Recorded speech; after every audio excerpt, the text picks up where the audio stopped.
Major free agency update to get to. The Padres, everything has changed and nothing has changed this offseason. Let's talk about that and more. What's going on, everybody? I'm Christian Pedersen, back with another episode of Padres Digest. Before we go any further, I got to remind you guys, as always, please hit that subscribe button so we can make sure to deliver you all of the Padres news, information, stats, takes, everything that we got all season long. All right, let's talk about these power rankings you saw here at the beginning of this episode. The Padres, according to Major League Baseball pundits and writers, this is coming out on MLB.com initially earlier in January, are the sixth best team or sixth ranked power ranked team, whatever the metric is that you want to use that goes into that. It ranks the overall quality of the squad. You can see it goes Dodgers, Phillies, Yankees, Mets, Braves, Padres, Orioles, Diamondbacks, Astros, Brewers to round out the top 10. So yeah, you might recognize that that's a lot of National League teams between the Padres and that number one seed. So it's definitely an NL favored year to the NL West specifically.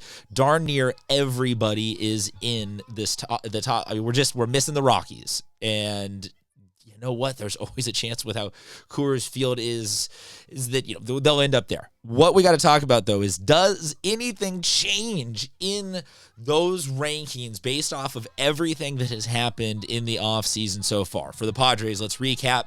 No new signings in terms of Padres that went into free agency process, like Ha-Seong Kim, Jurickson Profar. They are still amorphously sort of out there. We avoid arbitration and find one-year deals with Dylan Cease and Luis Arraez. We go to arbitration that is still pending with Michael King.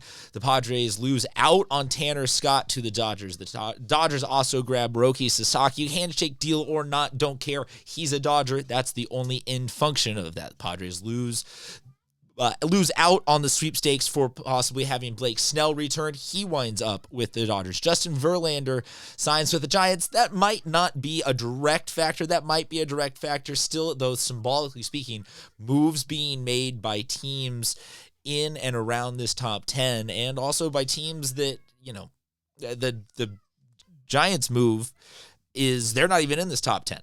But they're close enough to it that they could be cracking it by the end of the season. But for what has changed here, number one, getting more talent. Those Dodgers getting better and better, I guess ultimately doesn't show up here in these rankings because you can't go up from one. You can't be like, they can't rank them at 1/2 or at 0.1 or 0 or something like that. The Dodgers are already potentially, if not entirely likely, to be the best team in baseball, and they are only getting richer here. The Yankees have added some players. They lose out on Soto, so maybe they flip. I don't buy that entirely. The Padres, though, I don't think are getting caught by any of these back half teams. The Orioles have had a relatively quiet offseason as well. Diamondbacks adding Corbin Burns could move them maybe above the Orioles. The Astros have stayed put largely and not made a ton of moves. Same with the Brewers. So I think that the Padres ultimately are still that sixth best team in baseball, even though it has only been an offseason of standing put or letting players go. Now, where do the Padres go from here? What kind of moves are still available? Off-season wise, I think at this point you got to bring Profar back. Number one, to stay at that position and to stay somewhat relatively level, you got to bring back Jurickson Profar at anything that I'm not gonna say anything that he wants at this point, because you don't want to give him 10 years, 100 trillion, billion, zillion dollars. But if the market is asking, or Profar is asking the market to be 7, 10, 12, 2 to 3 years, 5 years. Look, I think that this guy has proven literally to be an all-star this year, but also just to be a good grease man to help the off-the-field essentials of baseball that sometimes need to get fueled. And the Padres have been a very big vibes team over the last couple of years, that as long as the chemistry is right and as long as they do wear their emotions on their sleeves. So when you see Manny and Tatis out there excited to play baseball, a lot of times it's because Profar is doing something goofy in that orbit. And I know that is frustrating to the analytically driven part of the baseball fandom out there, but you gotta maybe take it on the intangibles. If nothing else, signing Profar back this offseason to some sort of multi-year deal just takes away some red flags of the validity of this lawsuit, saying that these brothers aren't running this team in a spin first, lose second kind of mentality like Peter Seidler had intended for the team to still be run. That's a whole other, I'll get off the soapbox there on this one, but look, go find the other video that we did at Padres Digest. You can search the YouTube channel. That's why I said make sure you subscribe so you get full deep dives like that. But as for the power rankings, I think that they stand put now. They are still the sixth best team, but what does that mean for the hopes for the season? Obviously, the Dodgers still retaining that number one slot and doing things like signing Tanner Scott and signing Sasaki and signing Snell. Like, their pitching is going to be fantastic. They are going to be hard to beat, but I think that was kind of already baked into the cake this season for the Padres. I think Padres fans are not unfamiliar with how our season ended last year, and so I don't think that, I mean, yes, at some point, the Dodgers, the rich getting richer, like, they could potentially just be too overpowering. But in prepping for this, I came across an interesting stat that I think is the core of what I'm trying to get at here, and that is only 6 out of the last 25. So everybody,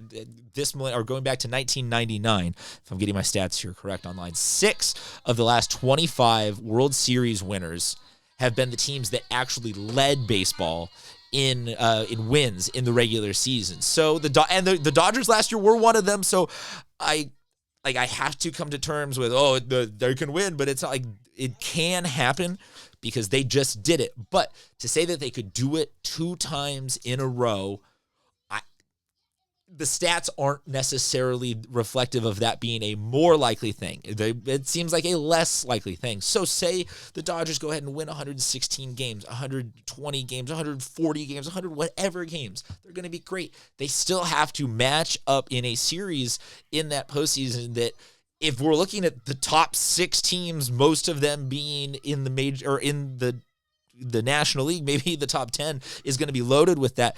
That means the playoff route for the Dodgers could be potentially difficult. So if the Padres can still just maintain we can get there, we can get even in the, just survive and advance Jim Valvano type mentality. Because if the Dodgers have to match up against the Phillies or against the Mets, or there could be permutations where you can't win a 5 or a 7 game series, and the Padres' route to a championship doesn't even have to go through the Dodgers, because baseball largely is a time and circumstance random championship generator every year, with the exception that, yes, like Dodgers last year, best team in baseball regular season, best team in baseball postseason. So there will have to be permutations where people can figure out how to succeed against them, and I am not here to settle all of those debates in this singular video here. So subscribe to Padres Digest so that as we do figure it out together, we can bring it to you. But look, I look at this in summary and I say, hey, the fact that the Padres have had a frustrating offseason is not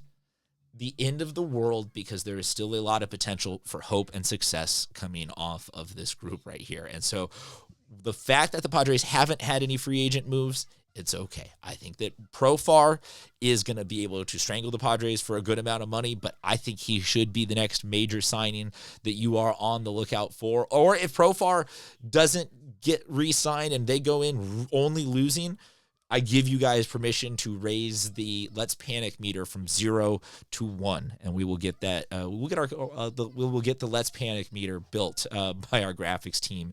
Until then, I will be back with that and more on Padres Digest. Make sure you search and subscribe on YouTube or wherever you get your podcasts. Talk to you guys later.